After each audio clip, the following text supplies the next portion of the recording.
To your point, episode number 8. I'm Chris Phillips. He is Blake Ruffino. We have got tons to discuss today. Is there an attack on the SEC? The regional round of college baseball is concluded. I got into another spat on Twitter. Shocker. And Blake just keeps dominating at T-ball. So anyways, again, appreciate you all tuning in, guys. Again, this is episode 8 of To Your Point. We appreciate each and every single one of you. As always, make sure you like, subscribe, turn on notifications. Check us out via podcast where we get your podcasts. You can also find us across all social media platforms as well as our website, secunfiltered.com. And as always, this show is powered by our friends over at FANDUEL. Visit FANDUEL.com/SECU to join today to get started with $250 in bonus bets when you win your first $5 bet. Once again, that's FANDUEL.com/SECU to get $250 in bonus bets today. To your point, episode number 8. I am Chris Phillips. He is Blake Ruffino of AYS Sports, of Ruffino and Joe, one of the best in the business and a dear friend of mine. Blake, what's going on? Glad to have you back on, man. We got a ton to discuss here on this Tuesday. What's up, my friend? I'm glad that you brought up the T-ball victory. I'm not going to get into I don't want to get into much because I don't want to start a whole bunch of drama. But let me just tell you this. Last night's first-round playoff game was filled with drama, my guy. Filled with high, intense drama. Yapping all over the place. Bottom of the third, bases loaded, 2 outs. Ball scored to the second baseman. Ben Ruffino comes up big. Comes up very big. Makes a big play, tosses it over to his buddy Kai, and we get the out at first. 15-13, the Blue Waves advance. And Chris, that was exactly at the time, the point that I knew that my LSU Tigers were not going to lose to Little Rock. Even down 5-1, I'm not sweating. Karma is going to play out. You know, you get that feeling in your gut. But all I'm going to say is this. I have never, and I mean this, in all of my athletic achievement and my humble but not great and prophetic athletic career, I have never been more proud of a group of people in my entire life that get better every week. I've never been more proud. There literally, I mean this from the bottom of my heart. There's absolutely nothing that I've been more proud of, Chris. These kids are working their asses off. They're getting better every week. But Friday night, and I called the NCAA today. I was like, listen, you're going to give LSU the Saturday game, Saturday, Sunday, Monday series. We got T-ball playoffs that we got to get to, round 2. They were like, yes, sir, whatever you say, Mr. Blake. And I'm like, you're damn right, it's whatever I say. So we do have that. So, yes, T-ball was filled with drama last night, but top of the third, base hit scores the winning run for the Albany Blue Wave.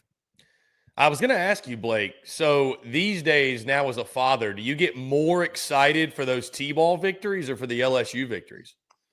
It's got to hit a little different. My pocketbook says LSU. My pride says T-ball. And your heart probably says T-ball. Probably. I mean, I don't think there's anything wrong with saying that. I mean, he's watching your son play. I mean, that's a different level of adrenaline. And the line drive right back up the middle to get the winning run in. Was that you I saw in the video waving the runners on? Was that you? Oh, baby, we're doing the whole Josh Jordan. Yeah. We're doing the whole Josh Jordan. You can hear you in the video like, score. Oh, I'm screaming at him. That's why I've been hoarse the last 2 weeks. It's not because LSU. It's because the T-ball. No, what's so funny is I feel like me screaming like these parents are going to think I'm crazy. But, dude, I mean, it's also a humbling experience. They're like, hey, man, our kid's getting a lot better. They're doing this a lot better. And I'm like, there's a fine line in teaching. Chris, if we lose, it doesn't matter. Right? Like, it has no business. What we lose, we lose. Right? Like, I mean, it is what it is. But to see, like, hey, man, now parents are seeing, like, hey, man, my kid's getting better. And I'm like, yeah, I told you the kid can play. I'm not out here for your amusement. I'm not sweating my ass off for your amusement. We're here to learn. And so, like, it's just been a whole humbling experience for me. I see why people get into it so much. I mean, I know why I'm in it, but This is a whole nother level, big guy. Well, Nother level. Congratulations to Ben Ruffino and what'd you say the team name was? The Blue Wave. The Albany So Blue Wave. What's the team, the hat you're wearing, the Devils or whatever? Who is that? That is the Demons. The picture that you may go. Is that like a travel team or no? So, do you remember me talking about first off, it's my high school. Remember me? Oh, okay. My grandfather was a head baseball coach for 20 some odd years, won multiple state titles. My uncle takes it over from him. He passes away, though. He had a ruptured appendix. Doctors doesn't see him. My grandfather passes away. It's tragic situation that happened. Just very tragic. So now my cousin has taken it over from his dad. So my parents were divorced.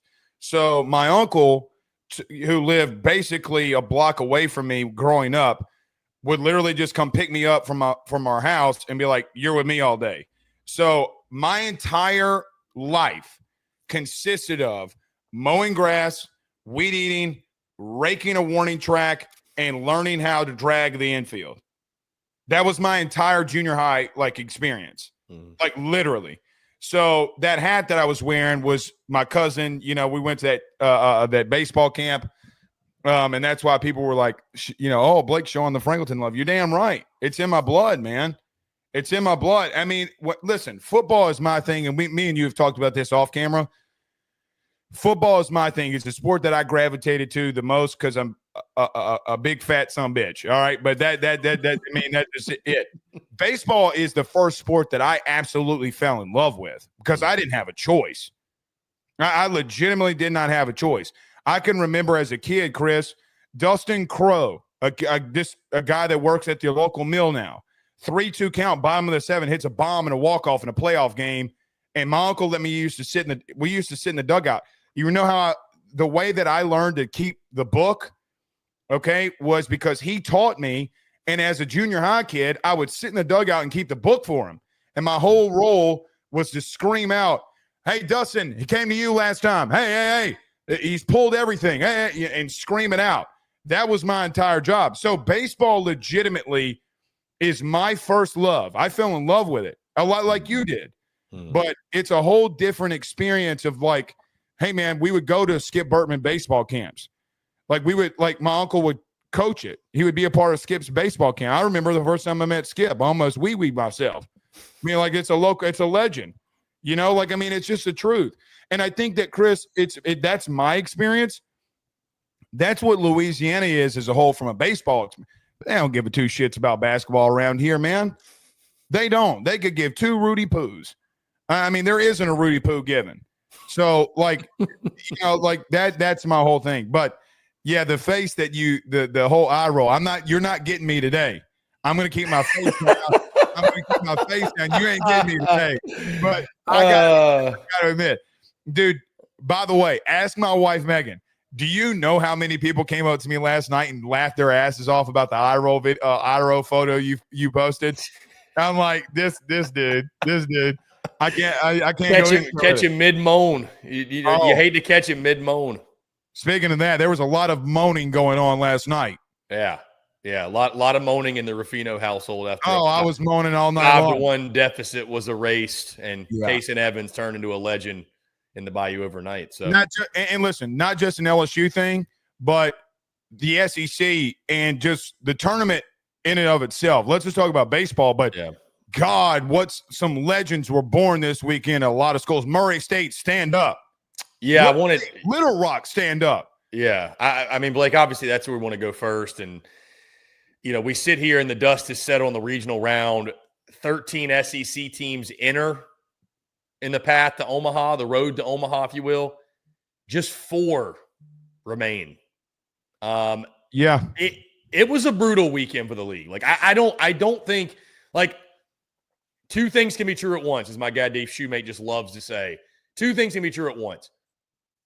It was a brutal weekend for the league, especially here's the thing. Auburn, LSU, Tennessee, Arkansas. Those were all year long, I could argue, the top 4, if not 4 of the best teams in the league, right? There's no denying that.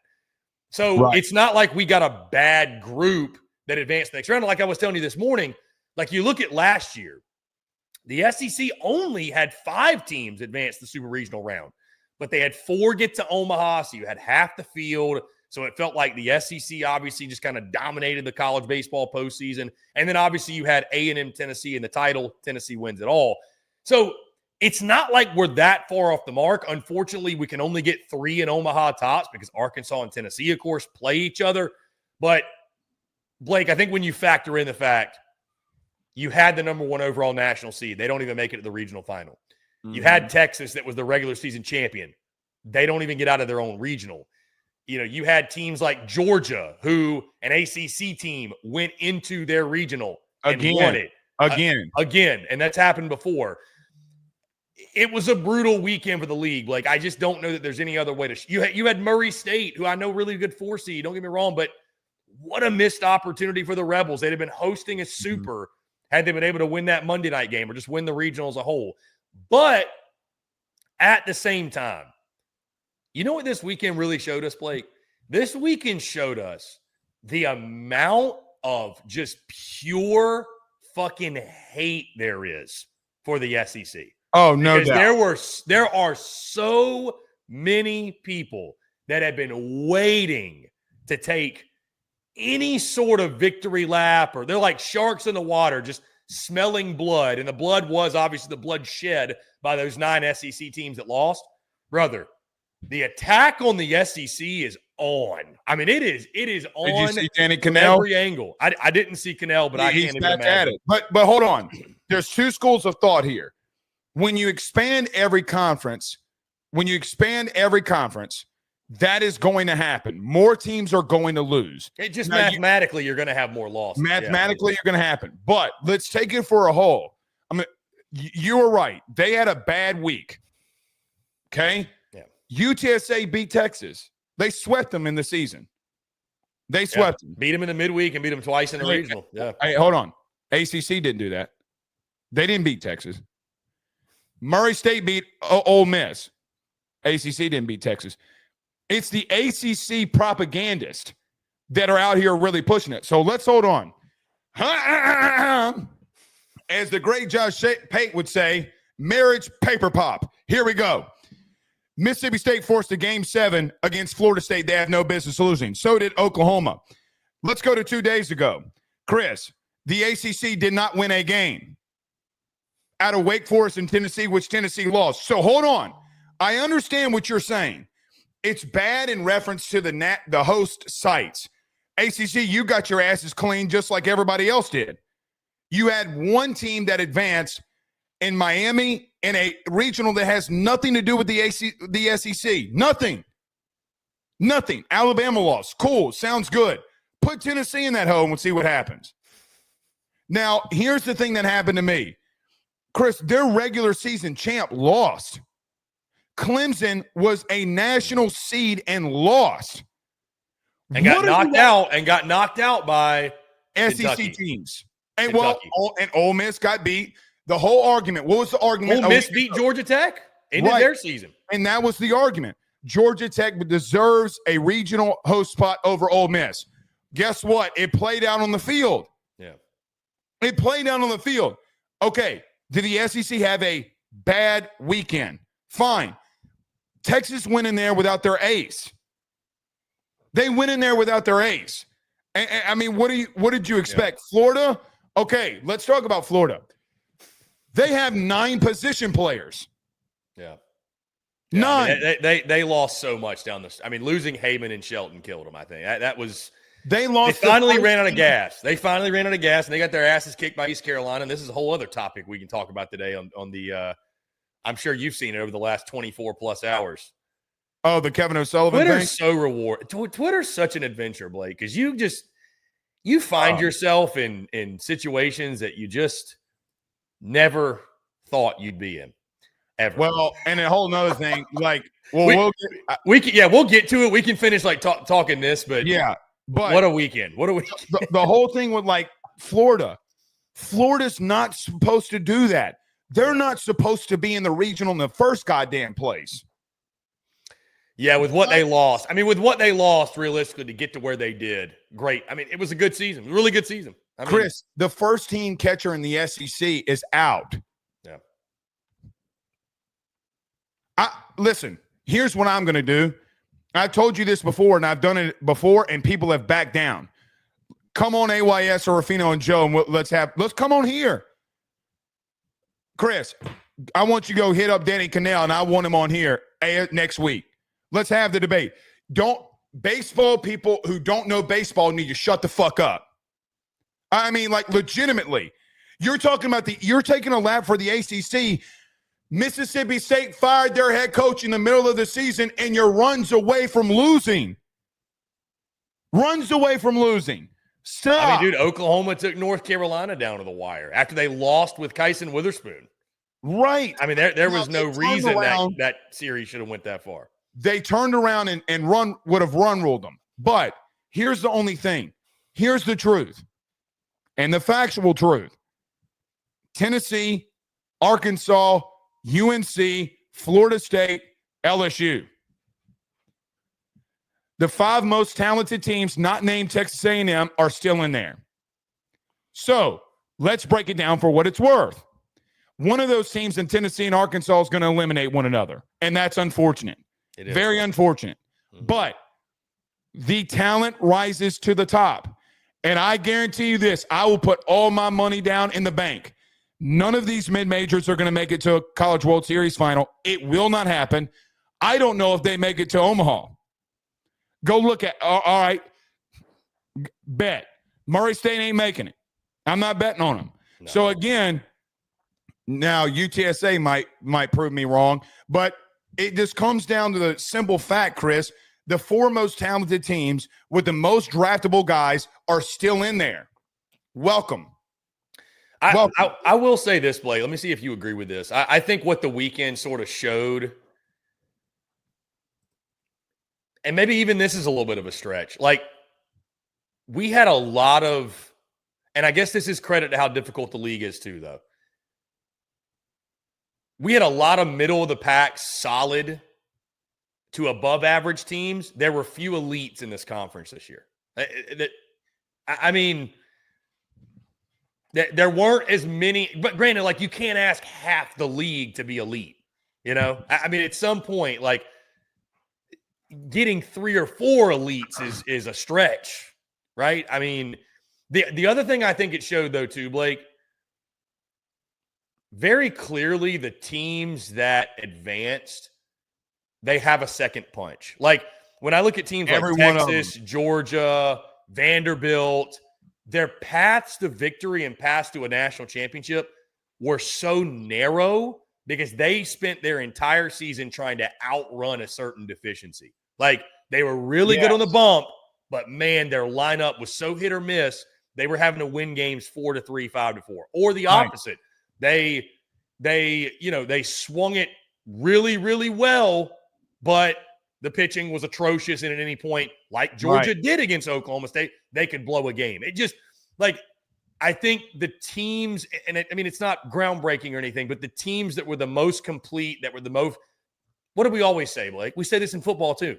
The teams that can beat you the most amount of ways win the most games, and they're the best teams. That's it. What's the most dangerous college football team? One that can beat you 17-10. They can also beat you 49-47. So they can do it both ways. They can beat you in a multitude of ways. They can run it. True. They can throw it. They can win with defense. They can win with special teams. So,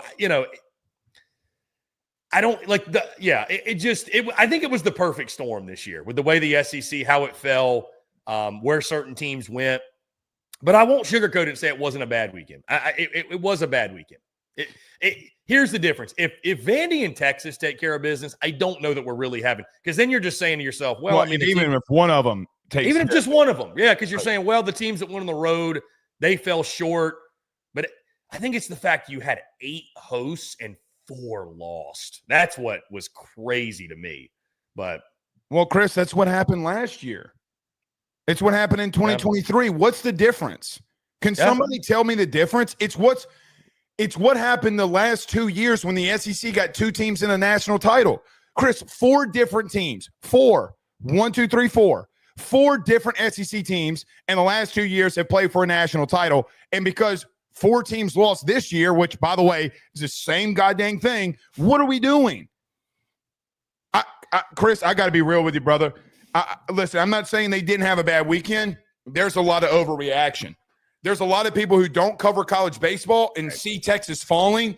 That's the worst part. That I agree with you. That's the worst part. Like, if you're Danny Cannell, brother, you ain't watched 9 combined innings of baseball all season. No, just sit this one out. Yes, do everybody a favor and sit this one out. Yes, Chris. He literally was tweeting during the Florida State game about how Mississippi State was cheating. Now listen, Florida State's got to go into Corvallis. Shit. All right. Yeah. Now that one's going to be funky. That one's going to get a little weird. Yeah. All right. That's a long trip. And listen, Tallahassee. And listen, we used to get paired up with Corvallis a lot. And let me tell you something, buddy.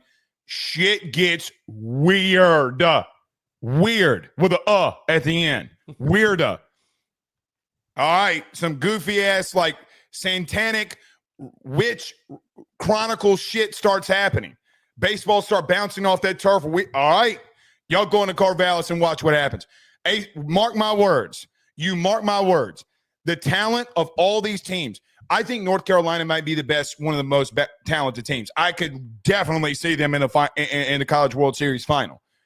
The talented teams will rise to the top, Chris. I'm telling you, don't do it to yourself. Don't be that guy. Again, we saw what happened in college football a season ago with Ohio State. What happened? Yeah. The teams with the most talent. That's why I said I think Omaha is going to be fairly chalky. It's not going to be as chalky as I expected because Chris, you would have to have Coastal Carolina. You would have to have West Virginia, Murray State, UTSA. You're going to pick 4 teams for upsets to be in the College World Series? My God. No. It's if one happens, I would be pretty impressed. I mean, let me ask you this: which of those? I guess we probably would agree UTSA has the best shot of those 4 to win their Super. I'm gonna go Coastal, and I'll tell you why I go Coastal, because they just keep proving everybody wrong.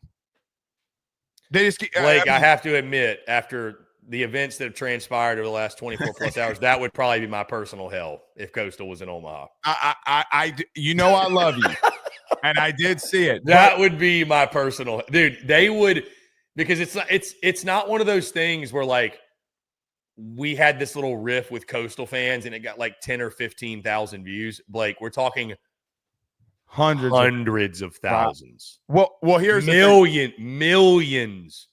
I don't think there's a Coastal fan that exists that doesn't know who I am at this point. Blake, to a point to where we're literally on our live stream watch along last night, Monday night, watching the SEC games.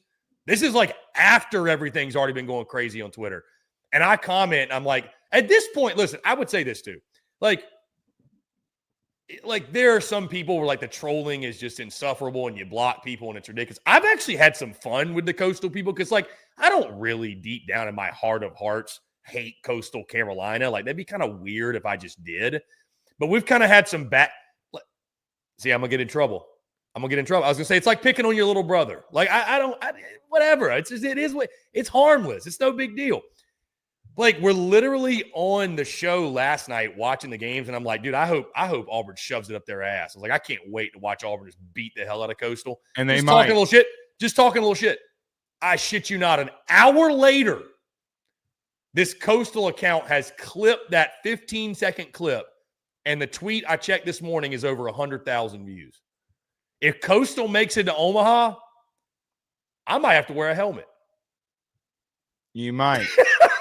And you might have to wear it. I might have to wear a helmet. Well, hold on now. Auburn is another one of those teams that went in the portal and dominated with talent. You're going to have to go into Auburn that right now is a hostile place to play. Good luck. Hey, did you realize this is their first Super in program history? Auburn's? Yes. I did not know that. That almost doesn't even sound right, to be honest with you. Speaking of Auburn, I mean, they were a host seed 2 years ago and lost. Yeah. I mean, again, I can rattle off these SEC teams that have been hosting and have lost. Doesn't it? And I know you don't want this to be true, obviously, Blake, and I'm not saying I do either. You got to be sitting there as an Arkansas fan like, this has got to be our time. Like, the way the field's shaking out, you're like, man. Here's the problem. It's pretty wide open. Well, here's the problem with Arkansas more than anybody else. There's no team on that side of the bracket, LSU included, that can hit like Tennessee when they're on. Nobody. That's easily the most fascinating super of the weekend, right? Arkansas, without a Tennessee. Doubt. Yeah. I mean, if College Game Day were doing something for baseball, I would be in Fayetteville this weekend. All right, y'all gonna go ahead and play around. Don't mess with Tony. Don't mess with him because Chris, I'm gonna tell you, all right. Okay, I mean, like, yeah, maybe it's. Jay Johnson said this a couple days ago. Dave Van Horn and Tony, all three said this last week in their press conferences. I've told you this, and you know me well enough. I'm a press conference junkie. All of them talk about it being wide open. Okay, that might be well and true, and what they called in the beginning of the tournament is coming to pass, ironically. But Chris, there's some teams in here that can swing the stick, and they got major league dudes. Andrew Fisher is a major league dude. Chris, he got jammed. And you can make fun of Lindsey Nelson all the good God day. He hit the ball 407 feet. He got jammed. I'll tell you this, Blake, because their fan base, I think we're okay now, but some of them think I love to hate Tennessee or I do hate Tennessee.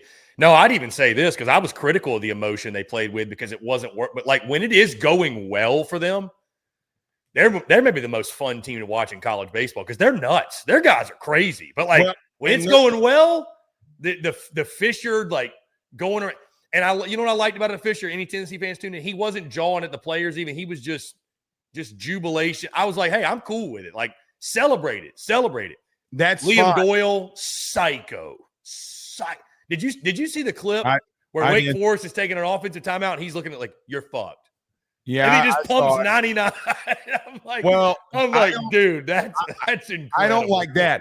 They didn't show that level of emotion until they got a lead, though. I did notice for that. sure. No, for sure. Right. Yeah. Your butthole was so puckered you couldn't fit a greased BB in it too. So don't.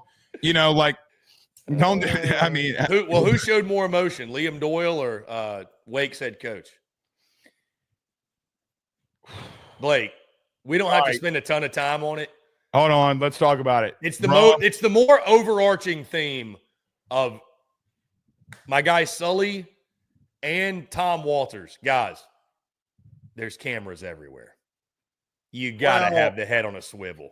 Even if there's not cameras. No, I agree. I'm just saying, though, even more. Right. Brother. You got to have the head on a swivel. Here's what I think. Okay, hold on. I think Tom Walters wanted that Mississippi State job very badly. Very badly. And he didn't get it. And when Brian O'Connor called the AD at Mississippi State and said, I want it, which I know the agent for Brian O'Connor, and I told you this personally off the air. And 2 weeks ago, I called you, and before the real scuttlebutt came out, and I said, listen, Brian O'Connor is going to be the next head coach of Mississippi State. However, Tom Walters wants this bad. He is like campaigning his ass off to be the head coach of Mississippi State. I think that he's like so pissed off, and and Tennessee will bring out the worst in you.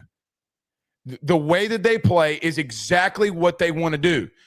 It's like Tennessee is what we talked about a month ago. They are the Conor McGregor. They are going to do everything they can to psych you out and to get out of what you can control. You talked about this on your show today with Harrison. You got to control what you can control. That's the only thing you can do. But to call somebody that level slur, and it's a sexual slur that starts with the letter F. And I think we're all grown enough that's watching this or talking about it. Okay. Chris, come on, dude. Like, any kid on that field would beat your ass. You are old, wrinkly, and broken. You will break a hip. Shut your mouth. Shut your mouth. Find a new word in 2025, brother. Like, it's just I agree. I agree. It's there's no place for it. There's no place for it. No, no matter how you feel, affiliation, whatever you watch, no place for it. And listen, I do think as a society, listen, he said a word. Okay, it's a bad word. He shouldn't get fired for it. I mean, No, exactly. That's the overreaction, cancel culture. I know for a fact that the Saturday that the game that we were at Tennessee LSU, that Liam Doyle was in the bullpen telling some fans who DM'd me some very vulgar shit. Very vulgar. Who gives a shit? Yeah. At the end of the day, it's bad. It's really, really bad. And quite honestly, Chris, he should be embarrassed. He should be very embarrassed. Yeah, because the thing that sucks is like the internet, the digital footprint lives forever. Like that clip will forever exist. Well, and you can't do it during Pride Month. Not a whole lot of pride in the Wake Forest baseball program. Well, and listen, ever since Wake Forest went to the podium and said no one can beat us, and Tommy Tanks hit that bomb, they have underperformed. He is underperforming. And I think sometimes in these situations, in a hostile environment like that, Chris, people will fold, brother. He folded. Let's call it what it is. He got out of character and he folded. But here's another thing. More than the word, more than anything, you are a leader of men. Your job is to be a leader of men. And that dugout hears you calling that dude that. I mean, Chris, I'm going to look at my coach a different kind of way. I don't give a shit. I will look at my coach a different kind of way. Like, hey, bro, you out here preaching to us, be character, community, all this shit, and you're out here calling him that? Yeah, dog, you just like us. You just like me. Get out of my face with that shit. You're not superior to us anymore. No, you're not superior to me. You got to have a different level of standard. And listen, what happened last night when Tony won that thing? You want to talk about buy-in? Go watch them tackling their head coach. Go watch Murray State's players. That's when you know you got buy-in. He ain't got buy-in right now. They didn't fight for him when it mattered. They didn't score a run after he said that either. Yeah, that was literally seconds before Fisher hits the bomb. It was like poetic justice. Like baseball gods. How many times? Sport, unlike any other, will humble you in a nanosecond. Now you go up against Fletcher Cox in Mississippi State in week 2, and you're playing at Southeastern. That shit will humble you really quick too. I'm not, you know. No, I'm just saying. Them SEC D linemen will humble your ass quick too. But yes, the sport will humble you, and he got humbled. Yeah, Blake, we've gotten this far. Haven't even touched on LSU. Yes. I had some pretty strong words about the Baton Rouge Regional. Said it was a joke. Said it'd be a cakewalk. It was for 2 games, and then LSU just, I don't know, I don't think they played with their food. That wouldn't be giving Little Rock the credit, because what Little Rock did, wildly impressive. They took it to LSU in the 3rd game. It comes down to a Monday night winner take all. Blake, it's 5-1 Little Rock, and I'm still thinking to myself, there's just no way that this happens. There's no – I know how you would have felt. Blake, I would have cried had we lost LSU out of the postseason race. I mean, I would have been – I'm not ready for down. I would have been down bad today. I know you would have been down unequivocally bad. Well, and listen, they were calling for his job. They're calling for it. Let me ask you this, though, on that note. And I think the calling for Jay's job's crazy. We just know it comes. We know it comes at this point. Every time LSU loses, there's a small section of fans, LSU very vocal that question Jay Johnson as the leader of the program. I thought Jay overthought it a little bit. I know you agree. I like not starting Case and Evans in game 3. Not starting him in the last game. That was insane to me. Chris, I mean, listen, I don't call him out hardly at all. Like, people call me the Jay defender. I went on a post game and was like, hey, dog, I do not agree with this. And then I didn't agree with him in starting Cowan. at all. You got away with it, but you got to hope, right? That's got to be a lesson. Like, hey, Casey Evans is the number 3 guy. Like, let's not overthink this again. And I don't know if you don't put him 2A. I mean, that was stuff of legends he put together. Well, he's definitely your ace going into next season, but yeah, man, he did overthink it. Now, I understand. But here's the problem with that. The problem in the thinking of that, to what Jay would say and what Jay did say, Chase Shores has allowed 2 runs in the last 14 innings. And you're going up against Little Rock. Like that would be the argument. I mean, hindsight's 20/20, right? No doubt. Yes. No doubt. And that you brought in 2 dudes throwing 100 that, by the way, this whole regional and every regional, that strike zone was small. Was it not? Yeah, especially last night, they were getting squeezed bad. They were getting squeezed bad, but it's like they're picking and choosing their spots, though. Like, I know you know which one I'm talking about, the one on the Little Rock guy, the inside fastball, very bad, cocked up, and I'm like, and that was brother, that was pretty far in. Like, well, Luis Hernandez talked about it in the post game, and he's talking about. They call him Poppy, by the way. And no pause if we call him Poppy anymore. Poppy. He's like screaming, "That's a strike!" And then he's like, "Oh, right there!" And I'm like, But I do think he overthought it a little bit. That is Jay's kryptonite. He will overthink it a little bit. Yeah. Again, you just hope they learn the lesson from. Again, I'm not going to tell if Jay Johnson next weekend thought it'd be the best move to start Newt again. I mean, I guess who am I to question him? But no, he can't do that. I'll let you do that. I don't have to do that. No, he can't. He can't do that. No, but I mean, I'm serious. After what Casey Evans just did, he can't. I know. Yeah, he can't do that. This place. You were happy. You're happy with Saturday, Sunday, Monday Super. Oh, very, because we got a playoff game on Friday. Okay, so we got playoff. Yeah, I needed the break, but listen. Here's the thing. I think Little Rock got hot, and they were dangerous. They attacked the zone better than any team. They attacked the strike zone better than any team I've seen us play in the last month. And what they swung at and what they tried to make contact with. And listen, the thing is people looked at them and said they got a losing record, and they did. Shit. I mean, I know DBU's not LSU.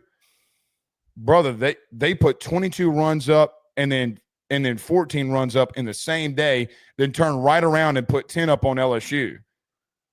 DBU, I mean, is that a bad mid-major? Are they is DBU a bad team?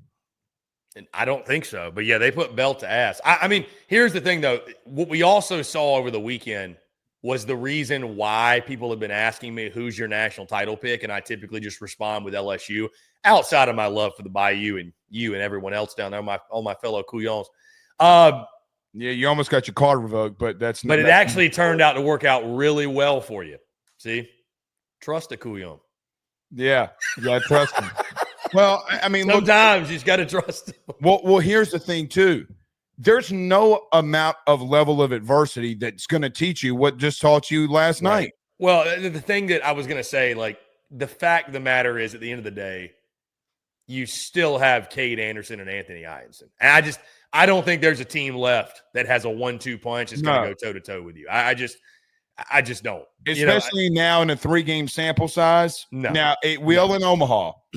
You get there and make a run. It's because pitching depth's everything in Omaha. You get right. Like the story of Omaha is not typically granted, like you're going to get a Paul Skeens versus Rhett Lauder. Like you're going to get your ace has to pitch well, but typically the teams that win the College World Series, they win the title. I think my thought and the storyline coming out is, my God, did you see that dude that had thrown that was kind of a spot starter all year that threw an 8-inning shutout? Like, that's typically somebody has to step up. Like, maybe it's a case that Paul Skeens didn't even go 2 years ago. Exactly. Right. He didn't go in the final. Yes. I mean, that's what happened. So, but I mean, damn, if you're LSU, you got a great place to start from.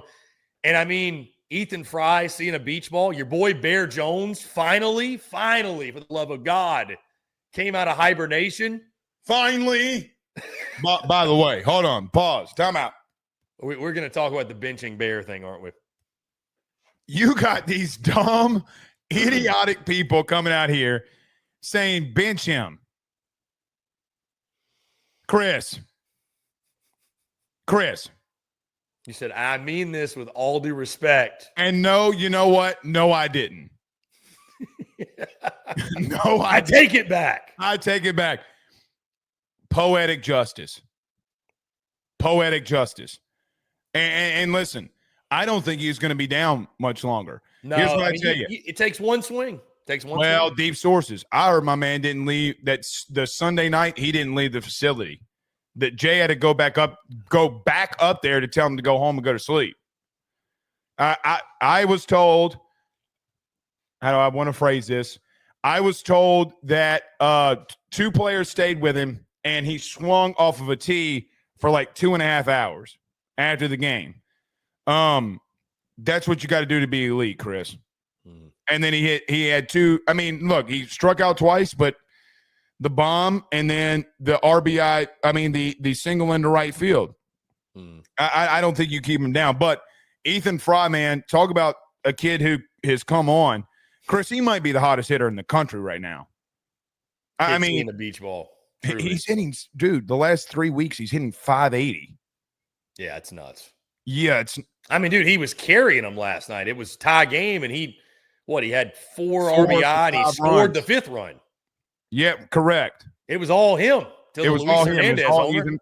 And by the way, he was 3 for 3, and everybody else was 3 for 21.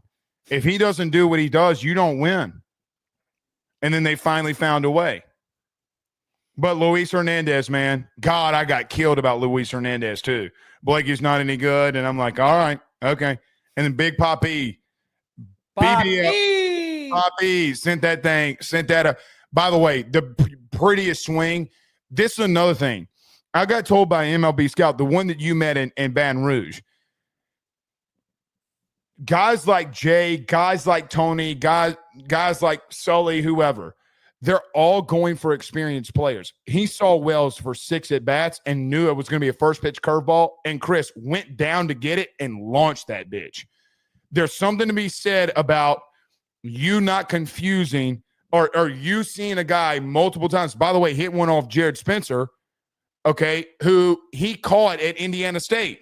This same exact pitch. Same exact scenario. So, yeah, LSU advancing. But, man, you got to get a little stress in the bayou. You know that it was only poetic justice that this were to happen. After all season, you had to have what happened. Yeah, I saw people saying it's either LSU's either going to win by 15 runs or it's going to come down to the wire. And, they're gonna almost lose it. So, no, I mean, I know we were all happy to see it. I mean, that was after especially the weekend that we had, and this was the last game. I'm like, my God, we cannot suffer anymore. And now, I mean, dude, early I told you last week. Early feel on West Virginia. I told you last week. Like, let's get this out there. This one's personal. Good team. This one's personal for you. Oh. This one's personal for Blake. I don't know if LSU fans we would understand how personal this is. No, so just for context here. So last football season in August, Penn State and West Virginia played. And on our national college football show, when we broke down West Virginia, I had their respected media. Major air quotes. Yeah, major air quotes. Start attacking me about their quarterback, Garrett Green, which I said, listen, I've been around football my whole life. I don't think the kid's accurate at all. He can run a little bit, but he's not going to go and beat Penn State. It won't happen. He's not accurate enough. To beat a team like Penn State, you got to be deadly accurate. Chris, now, ask Joe. I mean, like, I'm not making this up. They attacked my son personally on Twitter. They were coming after my son on Twitter. They were attacking me and my wife. My wife. They posted a photo of my wife 9 months pregnant when she took a photo before we went to the hospital saying all kinds of weird shit. So, yeah, it's personal, you couch burning motherfuckers. It is personal. It is very personal. And so listen, they're a great team. Baseball has nothing to do with football, but your fan base, come down here and you're going to find out what happens, motherfucker. That's a whole level. That's a whole different level of fucked up. That's a whole different level. So, by the way, let's go into the football season. Garrett Green got benched and they fired their head coach. And I also recall you mentioning and by the way, I didn't know it went to that level. Oh, so it went to that level. Yeah, it got very bad, brother. Yeah. It got so bad they were attacking my son. Yeah, there's no place for that, man. So I mean, family. Leave that out. Unfortunately, there's of my wife. Yeah, unfortunately, there's no line with those deranged psychos and that app. All burner accounts. And then this guy with a flat bill who does the Locked On West Virginia, which he used all of Rufino and Joe content. He put a clown nose on me and posted used it as the thumbnail. So when they got their asses absolutely destroyed and they got those cheeks outright clapped, I just went in there and just like, what's up? What's up? The funniest part was you coming at his accuracy or lack thereof, and I believe you said his completion percentage was 53.3%. 53.3%. 53.3%. And I remember watching a show and you went back, you said, Joe, you know what his completion percentage was in this game? You know what it was? 53.3%. 53.3%. On the nose. Mm-hmm. On the nose. Listen, I'm not good at a lot of things. Predicting some things in football wrong will not be one of them. Well, I'll get a lot. Like I said, but that one's Chris. Kids don't turn the page like that overnight. They don't. Now, in reference to baseball, two things: they have a really good program. New head coach, super scrappy. They make every right baseball play. Example: runners on second and third, they got one out. Literally all the left-handed hitter, the second baseman, I think it was, all he's trying to do, Chris, he's going around the baseball to try to pull it and hit it on the ground. He's damn near chopping at it, literally, out of complete other fundamentals. He's trying to chop it to second base. He's trying to hit a ball to the right side of the infield to score a run. They're bunting. They're hitting line drives. They are the most fundamental team that I've seen. And I told you last week, coming in, they were going to win that regional. It didn't bother me. I knew that they're that good. Going into this, LSU is going to have to play fundamental baseball, and if they don't, they're going to lose. They got a dude on the mound that's got a Fu Manchu, look like he walked out of Tombstone. He's going to toss in 97. Chris, fastball 97, changeup 84. Nasty. That's a ridiculous spread. That's a ridiculous spread. You'll know this better than most. You know how guys, when they throw a circle change, they go here, like on the seams? Yeah. He turns it around, and he's not on the seams. And so every time he's releasing it, it's, you know how most guys like to use the middle finger to get the release point. He's coming on the opposite ring finger and then releasing it. And the tail spin off of it looks like a deflated sinker. Yeah. It is otherworldly. By the way, NCAA postseason baseball, you got to love it.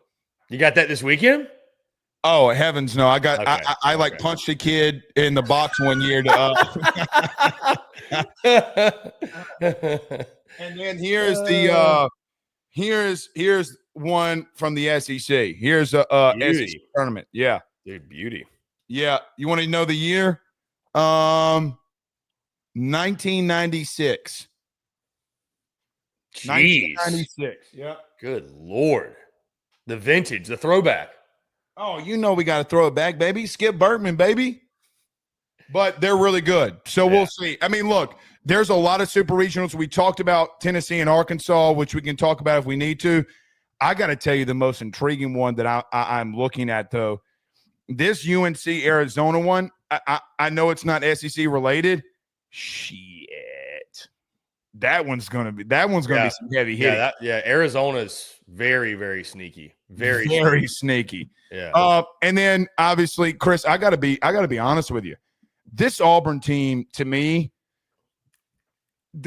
what we talked about this a month ago, Chris. They were my sneaky one to come out of the SEC, and we talked about them a lot.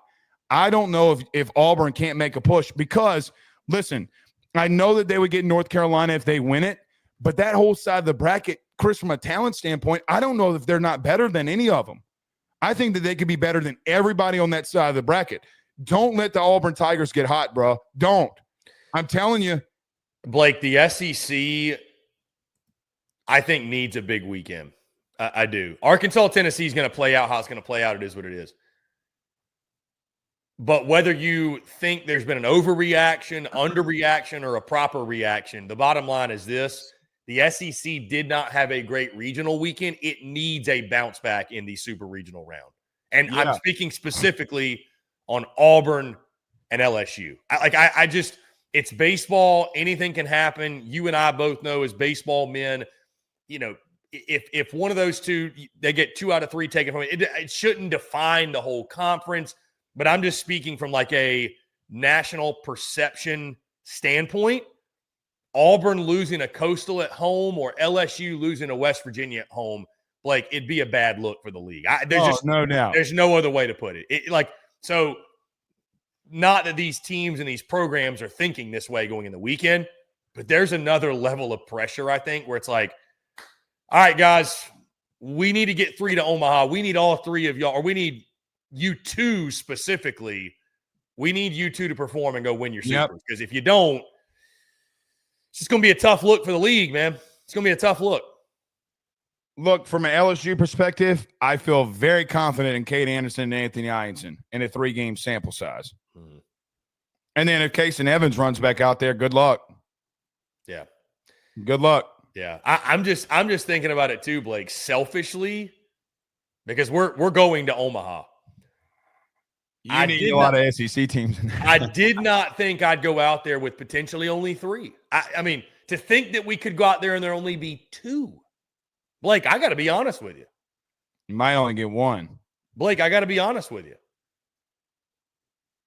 If only 1 went to Omaha, brother, we've got an obligation that we'll announce that I'm excited for. I say obligation like it's it's an exciting opportunity. We've got an exciting opportunity we're going to go out there and take advantage of. But my brother, I got to be honest. If it weren't for that, I'd be questioning if I'd be going. I agree. To go cover 1 team?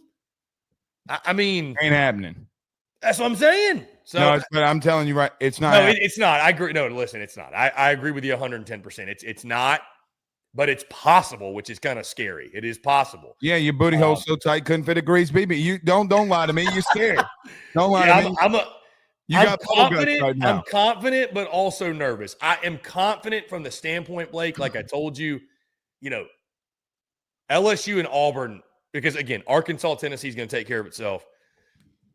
LSU and Auburn, we're not saying like, well, man, Bama found a way to pull an upset and they're hosting the Super and like, who knows what I know what I think I'm going to get out of LSU and Auburn. These are 2 of the best teams in the country. They didn't get there on accident. So I'm not hoping for LSU and Auburn to do anything that they haven't been doing all season, which is playing really good baseball, Speaking of that Arkansas Tennessee series, little preview. Who you taking? It's funny, Blake, because I haven't locked in a pick, obviously. Haven't locked it in yet. So subject to change by Thursday when our official picks will drop. I know where you're going. As much as they think I hate them, I think I'm leaning the Vols. Tennessee. I knew it. Yeah. I knew it. 2 reasons. Number 1, it kind of feels like Tennessee got their mojo back a little bit. Mm-hmm. Number 2, this is typically the part where Arkansas fucks it up. If I'm being totally honest, I mean, am I wrong? This is the part where they piss down their leg. And Tennessee lost 2 of 3 to them just a few weeks ago. And damn it, it's going to be hard to beat a team 4 times. Now, and that was a series in which Tennessee won the first game. And you still, I mean, listen, do I think Arkansas is a more complete team top to bottom? Yes. Brother, as good as Zach Root is, he ain't touching Liam Doyle. I'm sorry. No, he ain't touching Mark. And dude, they won game 1 when Liam Doyle got touched up. Well, here's the thing. No, excuse me. I'm actually let me excuse. I'm wrong. Tennessee won game 1 when Marcus Phillips started, and then Arkansas beat Liam Doyle in game 2 because they touched him. That's right. I forgot this, brother. They're not losing Liam Doyle's start again. I just don't see it. Well, when you're on a pitcher, maybe I could see it, because if you're just on a dude, you're on a dude. I don't think Zach Root's better than Peters. I think if you ask me who the third best pitcher in that whole regional would be, or super regional would be, it would be him. Chris. Root's just been very up in it. It's hard. I mean, we could have a whole separate combo. It's hard to believe that Zach Root made first team All SEC over Anthony Hines. And listen, crazy. I mean, it is a homerish take, but it's not. It's not. Root went at his. I mean, like against LSU, he was phenomenal, but he wasn't that guy every week. And he still got touched a little. He still got touched. So again, listen, you're right on Tennessee. It's hard to beat a team 4 times. It's very difficult. I mean, Chris, LSU beat Tennessee in 2023 4 times. 4. Skeens was on the bump for 3 of them. Think about that for a minute. Yeah. So again, when they did it, they had to have a generational dude to do it. It's tough, man. It's tough. We'll see, but I will say this, though. I will say this. That's a slobber knocker of a super. It is. I will say this, though. Speaking from a conference-wide perspective, agree or disagree, I think Arkansas gives the SEC a better shot at a national championship. Like I don't know that this Tennessee team can actually go all the way and win it all. No, I here. This is gonna be maybe the first time that we disagree on something. I'm gonna disagree. For me, with Arkansas, you got to prove to me that you can get it done before I believe in you. Like there's a level of like Notre Dame-esque, Penn State-esque, right? Like Dave Van Horn's a great coach, but can he win the big one? Can you, brother? Is Dave Van Horn the James Franklin of college baseball? No, he's like the Coca-Cola version, and James Franklin's like the Walmart version because he's never played for a national title. Ooh, Blake, I could have. Pause me. I could have said something that I shouldn't have said. I was going to say, is he the Brian Kelly of college baseball? That's probably a better comparison. What? I'm not going. I hate to make that comparison, but I'm not going to get mad. Why would I get mad at that? I'm just saying. Yeah, I mean, yeah, multiple national titles, hasn't won the big one, kind of got dominated in some situations. Yeah. Hopefully both those turn. No, I mean, I get the LA, I get the Tennessee take from the pedigree perspective. It's almost like don't let the Vols in the party, because if they go to Omaha, if you let them in the party, they're gonna fuck shit up. Yeah, they are. And then here's the thing too. What I worry about with Arkansas, for Tennessee, you better jump out in front early, because the 2 games that you lost, they took the lead on you early, and that place was rocking. It was absolutely rocking. You gotta find a way to take early leads. You go into Fayetteville. I mean, it's a slobber knocker, man. It is going to be fun. When is that? When are they? They are Saturday, Sunday, Monday. The only Friday, Saturday, Sunday is Auburn Coastal. Okay, so but Auburn just dominated everybody. Arkansas cruised to the weekend too. That was They both had pretty boring. At some point in the postseason, you're going to face adversity, and the question's going to come up with Arkansas. When you face it, what are you going to do with it? Are you finally going to overcome it?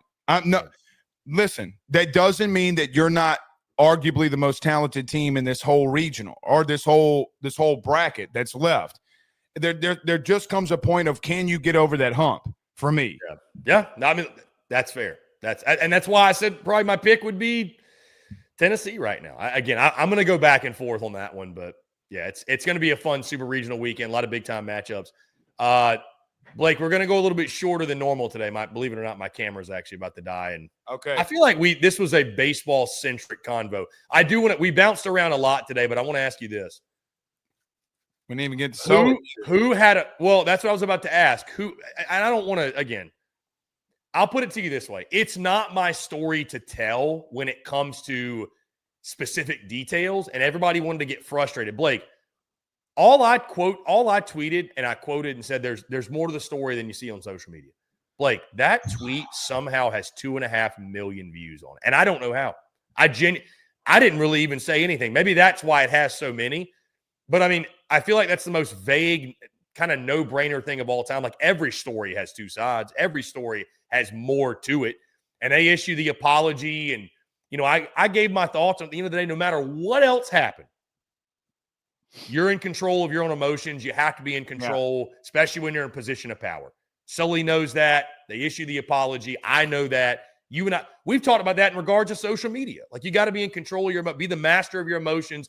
You can't you got to be bigger than that. As tough as it can be at times, you have to be. My question to you, Blake, was simply going to be, who had a tougher weekend from a standpoint of who it was a bad look for, Kevin O'Sullivan or Tom Walters? Oh, Tom Walters. You think so? Yeah. I mean, because it's one thing to go up and motherfuck somebody. It's another thing to use a slur like that. Yeah. I would say Tom Walters too, because I would agree with you.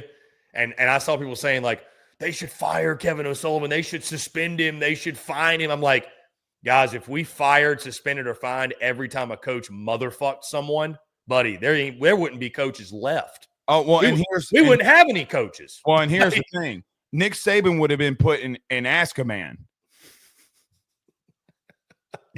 What? I mean, Nick Saban would have been put in Ask-A-Man. I mean, they would have put his ass in Guantanamo Bay or Alcatraz. I mean, how many times did Nick Saban motherfuck somebody? Yeah. I mean, listen, I'm not excusing, like, again, you got to be in control of your emotions.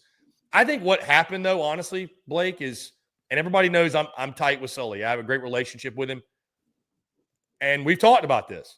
But I think what you saw was the result of a highly, highly, highly, highly competitive individual that has been dealing with a lot of stress, a lot of adversity, and I think he got to a place where he snapped a little bit. I mean, he obviously said he let his emotions get the best of him. I just think he reached a breaking point. You know what I mean? Like, there's seasons on the line, and I'm not excusing anything, but I think that's what happened. I do. I think that's what happened. I agree. And look, it's not a great look, but if I'm anybody, I'd rather be him. I'd rather apologize for MFing somebody than – but see, here's the only thing, and I told you this off camera, from my perspective, Sully should have came out and said what it was. Right. Yeah. He should have given his side. He can't sit back and just say, I'm not talking about that, when you can stick up for your players and your organization. If somebody screws you over, talk about it. Do you feel why? Here's what nobody on the internet wanted to talk about. Why is he doing that? Right. Go look at any post. Right. What got him to that level? Okay. So and that's why I said there's more to the story than meets the eye. Absolutely, there's more to that story. Yeah. And listen. Doesn't excuse it, but the fact remains there is more to that. Did you screw him? Did you try to screw him? Did you? No, not try. They did. Yeah. Chris, you were a collegiate pitcher, were you not?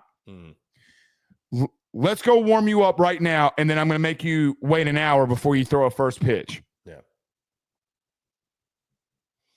Which, by the way, to a guy who's a pitching coach. Yeah. That's why he snapped his shit. Really and truthfully, that's what it looks like from afar. I mean, look, it is what it is, but so what? You curse somebody out, man. Yeah. It's a non-story about tomorrow. It really is. It's a non-story today. Right. Nobody's talking about it, right? Exactly. Tom Walters will live in infamy. That's a good point. He will live in infamy. Yeah, that's a good point. I got to be honest with you. I am surprised they didn't suspend him. For that one, I could see a suspension. Yeah, I'm surprised he didn't get suspended. I mean, Chris, you're legitimately in a spot where Major League Baseball players got fined for using that same slur and then got suspended for an entire series. Yeah. You know what I mean? Maybe more to come. We'll see. Yeah. Yeah, Yes, we see. will. Blake, good stuff. Let's go ahead and put a pin in it again. Episode 8, to your point. We really appreciate y'all tuning in. This is a ton of fun. Blake, you're the man. I appreciate you. Guys, as always, want to tell you about our friends over at FanDuel. You'll notice, Blake, we got the disclaimer on screen now, so I don't have to read it. But either way, brought to you by our friends at FanDuel. The wait is over. Baseball season's finally here, and you can start the season strong on FanDuel, America's #1 sportsbook, because right now, FanDuel celebrating the return of baseball by giving new customers $250 in bonus bets if your first $5 bet wins. FanDuel's got so many ways for you to get in on the action, from hits to steals to home runs. They got a lineup filled with all your favorite bets, or if pitching's more your thing, FanDuel's got a deep bullpen of bets from strikeouts to shutout innings. So when you place your first bet, it can be almost anything. And if it hits, and I knew this was going to happen right in the middle of the ad read. Hold on. You're going to have to deal with the Mac camera. I knew this was going to happen. This is how we're finished. This is how we're – can you still hear me? I can hear you. Okay, this is how we're finishing the show. This is probably the most wacky ad read I've done. Anyways, hits to steals to home runs. They got a lineup filled with all your favorite bets, or if pitching is more of your thing. FanDuel has a deep bullpen of bets from strikeouts to shutout innings. When you place your first bet, it can be on almost anything, and if it hits, you'll get $250 in bonus bets. Guys, bets on the Super Regionals, the College World Series, Major League Baseball, college football. There's already props and plays out there. You can do it over at FanDuel, so visit FanDuel.com/SECU to join today. That's FanDuel.com/SECU. Make every moment more with FanDuel, official partners of Major League Baseball and SEC Unfiltered as well. For those watching live, again, it's the postseason. We fight through adversity. You deal with it, whatever. It'll make you better in the long run. We're just getting ready for Omaha. Blake, you're the man. Thank you for having me. Make sure you follow Blake Ruffino at AYS Sports, Ruffino and Joe, me at CPhilly19. And as I like to say, content going to continue to bleed out of the eyeballs. To your point, back next week, episode number 9. In the meantime, again, make sure you like, subscribe, turn on notifications, check us out via podcast, wherever you get your podcast. You can also find us across all social media platforms, as well as our website, secunfiltered.com. For Blake Ruffino, I'm Chris Phillips. This is To Your Point. Y'all take care. We'll catch you next time. Peace.